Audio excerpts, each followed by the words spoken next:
नमस्ते व्यूवर्स। मैं पूनम वर्मा, आपकी हीलर। आप सभी का बहुत सारा वेलकम है गाइस आपके अपने यूट्यूब चैनल डिवाइन लव में। व्यूवर्स, आज का जो वीडियो है ना, ये बहुत ज़्यादा इम्पोर्टेंट होने वाला है बिकॉज मैं बात करने वाली हूँ इस वीडियो में कि किस तरह से सिद्ध कुंजी का स्तोत्र ने मुझे प्रोटेक्ट किया था। वैसे तो सिद्ध कुंजी का स्तोत्र हर इंसान के लिए बेनिफिशियल है, बट जो लोग स्पिरिचुअलिटी में बिलीव करते हैं उनके लिए तो बहुत ही प्रोटेक्टिव है ये स्तोत्र।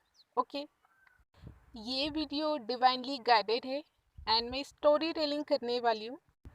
मेरे साथ क्या होता है ना, जब भी मुझे स्ट्रॉन्ग इंट्यूशन होता है या फिर कोई भी गाइडेंस डिवाइन की तरफ से होता है कि जाओ उस पर्सन को जाकर ये मैसेज दो या फिर उससे ये क्वेश्चन करो, लिटरली जब तक मैं डिवाइन के दिए गए गाइडेंस को उस पर्सन तक नहीं पहुंचा देती जिसके लिए मुझे गाइडेंस दिया जाता है, तब तक ना मैं शांति से एक जगह बैठ नहीं सकती। मुझे बहुत ज़्यादा अनईजी फील होता है एंड बहुत बार तो ऐसा होता है कि नाइट में मैं सो भी नहीं पाती हूँ। एक साइकिक के साथ ये प्रॉब्लम होता ही है। ट्रस्ट मी, ये वीडियो बहुत इंपॉर्टेंट होने वाला है। क्या हुआ था ना, मैंने 3 मंथ्स पहले काउंसलिंग लिया था। Actually I am teacher. मेरे स्कूल के जो ओनर हैं जहाँ मैं जॉब करती हूँ, उन्होंने मुझसे कहा था, पूनम मैम मेरे एक फ्रेंड है, उनसे आप एक बार मिल लीजिए, वो आपसे मिलना चाहते हैं। मैंने पूछा सर रीज़न, मतलब क्यों मिलना चाहते हैं वो मुझसे। तो उन्होंने बताया था उनके जो फ्रेंड है उनकी मैरिज लाइफ जो है वो अच्छी नहीं चल रही है एंड उनकी जो वाइफ है वो उनके बेटे को लेकर 2 साल पहले घर छोड़कर चली गई हैं और वापस आना नहीं चाहती है एंड उन्होंने केस भी कर दिया है। मैंने ओके बोल दिया बिकॉज ये केस थोड़ा डिफरेंट था और मैं एक्साइटेड भी थी। मैं अपनी क्लास ले रही थी, मुझे बुलाया गया उनसे मिलने के लिए, मैं चली गई। मैंने यहाँ पर बिग मिस्टेक की थी बिकॉज जब भी मैं अदर न्यू पर्सन से मिलती हूँ या ऑन कॉल काउंसलिंग लेती हूँ, उससे पहले मैं अपना ऑरा लॉक करती हूँ। उस दिन में पता नहीं कैसे मैंने ऑरा लॉक नहीं किया था और मैं भूल गई थी। मैंने उनसे कुछ क्वेश्चन किए, साथ ही साथ मैं उनका माइंड भी रीड कर रही थी एंड मुझे ना उनके पास से बहुत ज़्यादा हैवी नेगेटिव वाइब्स आ रही थी। बार बार मेरी हायर सेल्फ मुझे गाइड कर रही थी कि ये जो पर्सन है ये झूठ बोल रहे हैं। मैंने उनसे उनका प्रोफेशन पूछा। उन्होंने बताया वो एक कोचिंग सेंटर चलाते हैं, उन्होंने झूठ बोला था एंड इसके अलावा भी उन्होंने बहुत सारे झूठ बोले थे। एक्चुअली में वो एडवोकेट है जो उन्हीं के केस को सॉल्व नहीं कर पा रहे थे। इसके अलावा 2 सालों के अंदर उनके हज़ारों रुपए खर्च हो चुके थे एंड आउटकम ज़ीरो मिला था, उन्हें कुछ भी रिजल्ट नहीं मिला था। मुझे क्लास लेनी थी, मैंने 10 to 15 मिनट्स बातें की थी एंड इवनिंग के टाइम काउंसलिंग बुक कर ली थी। मैंने उनसे हाफ फीस भी ले ली थी जो भी मैं चार्ज करती हूँ एंड मैंने उनसे कहा था बाकी का जो फ़ी है आप मुझे काउंसलिंग कंप्लीट होने के बाद पैड कर दीजिएगा। यहाँ पर क्या हुआ था ना, मुझे डेंजरस डीमन अटैक हुआ था बिकॉज मैंने बिना ऑरा लॉक किए उनसे बातें की थी एंड हमारी एनर्जी एक्सचेंज हुई थी।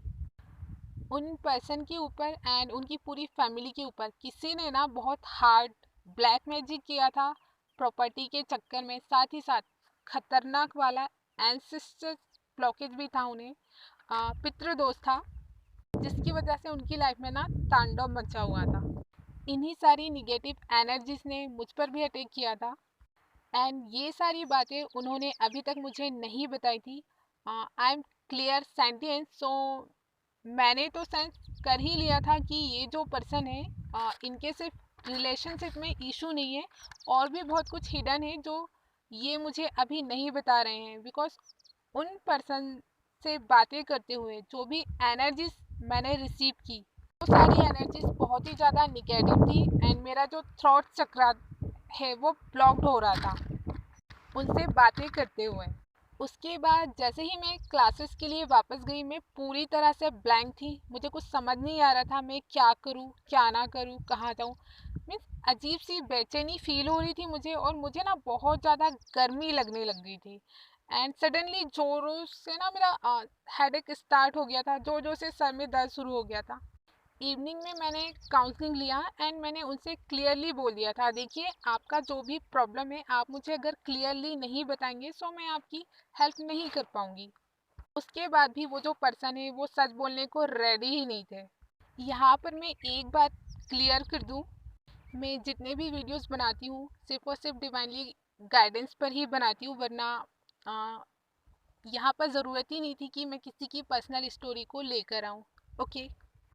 मैंने फिर से पूछा, आपकी शादी को कितने साल हो गए हैं? उन्होंने कहा 3 साल हुए हैं, फिर कहा 7 साल हुए हैं, और फिर उन्होंने कहा मैम मैं खुद ही कंफ्यूज हो रहा हूँ कि मेरी शादी को कितने साल हुए हैं।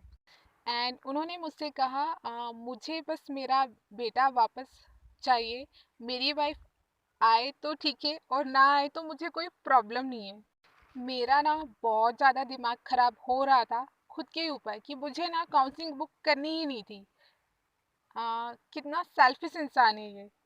एक्चुअली ना उनकी 2 वाइफ थी, जिसके बारे में उन्होंने मुझे नहीं बताया था एंड मुझे 15 दिनों बाद पता चला था। उन्होंने कहा था मुझसे, मैम मेरे पास पैसे एंड प्रॉपर्टी की कोई कमी नहीं है, मेरी लाइफ में पीस की कमी है। बचपन से ही मैं अपनी माँ के साथ नहीं रह पाया। मेरी माँ उत्तर प्रदेश में रहती हैं अकेले। अभी मेरी माँ की जो है वो बहुत ज़्यादा तबीयत ख़राब है। सो मेरी जो बहनें हैं उनका ध्यान रखने के लिए उनके साथ रह रही हैं। एंड मेरे फादर की जॉब मध्य प्रदेश में थी, सो मैं बचपन से ही अपने फादर के साथ रहा हूँ। उन्होंने कहा मैं अपनी माँ का एक ही बेटा हूँ और इस बात का मुझे बहुत दुख है, मैं चाहकर भी उनके लिए कुछ नहीं कर पा रहा हूँ। मैंने उनसे कहा आप अपनी मदर को अपने पास क्यों नहीं रख लेते?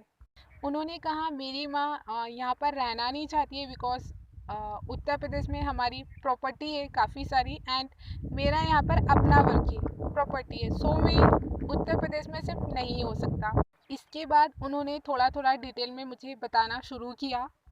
उनके जो फादर थे उनके ऊपर किसी ने ब्लैक मैजिक किया था। सो उनके साथ क्या हुआ था ना, उनके फादर की पूरी बॉडी की स्किन 2 बार निकल चुकी थी। आप समझ सकते हो अगर किसी इंसान की बॉडी में से पूरी खाल निकाल दी जाए तो उस इंसान को मतलब कितने ज़्यादा पेन से वो इंसान गुजरा होगा, राइट। ये सारा प्रोसेस जो है डीमंस कर रहे थे उनके फादर के साथ एंड उन्हीं डीमंस ने उनकी जान भी ले ली थी। उनकी अननेचुरल डेथ हुई थी एंड उनके फादर की डेथ के तीसरे दिन बाद वही डीमंस उनकी माँ की बॉडी में आ गया था, जिसकी वजह से उनकी माँ बहुत बीमार रहती है, रोते रहती है, सो नहीं पाती, अच्छी तरह खाना भी नहीं खा पाती थी।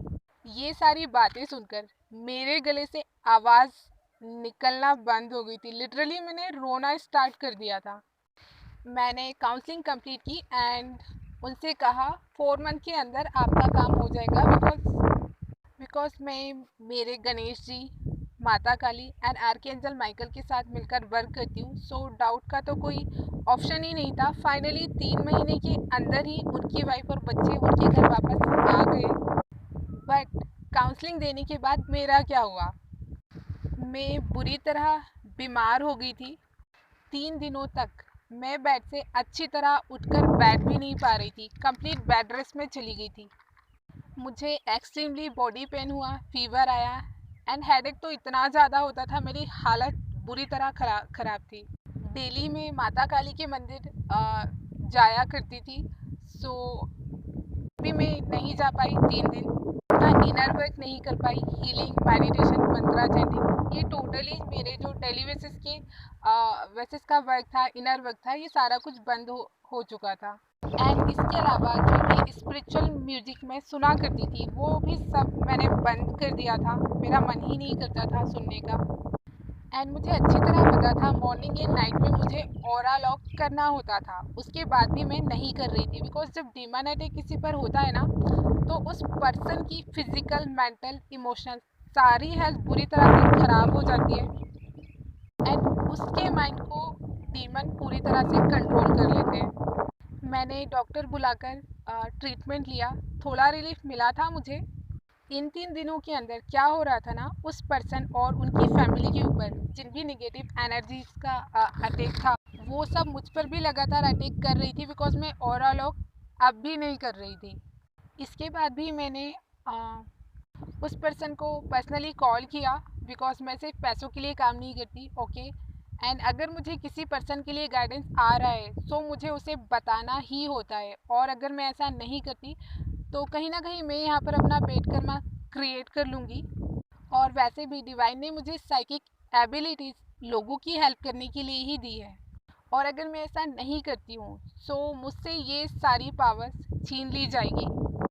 मैंने उन्हें कॉल करके क्लियरली कहा था, आपकी फैमिली में एंसेस्टर्स ब्लॉकेज है, पितृदोष है, जिसकी आपको हीलिंग करनी होगी। एंड अगर आप चाहें तो आप अपनी माँ के लिए भी मुझसे पर्सनल काउंसलिंग ले सकते हैं, वो पूरी तरह से ठीक हो जाएंगी।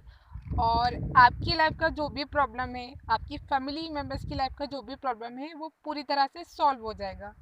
उन्होंने मुझसे कहा, आप भी मेरा रिलेशनशिप प्रॉब्लम जो है उसे सॉल्व कीजिए, माँ का जो प्रॉब्लम है उसके बारे में हम बाद में बात करेंगे। उन्होंने मेरी बातों को पूरी तरह से इग्नोर किया, एंड मुझे सच में बहुत हर्ट हुआ था कि सच में कितना सेल्फिश इंसान है, इसे बस अपनी पड़ी हुई है। फिर क्या हो रहा था ना, उसी टाइम गणेश जी और माता काली की तरफ से मुझे बार बार गाइडेंस आ रहा था, आपसे झूठ बोला गया है, आपसे झूठ बोला गया है। अब मैं सोच रही थी और भी कुछ हिडन रह गया है क्या, जो मुझे नहीं पता है। उस इंसान से कॉर्ड कटिंग करके उसे ब्लॉक करने का गाइडेंस मुझे आया, साथ ही साथ मुझे सिद्ध कुंजी का स्तोत्र सुनने का भी गाइडेंस आया। मेरे साथ क्या होता है ना, अगर कोई भी पर्सन मुझसे अपने प्रॉफिट के लिए झूठ बोलता है तो मैं तो उसे कुछ टाइम बाद माफ़ कर देती हूँ, बट मेरी जो माता काली है वो उस पर्सन को माफ़ नहीं करती है, बिकॉज कर्मा पे तो करना ही होता है आपको।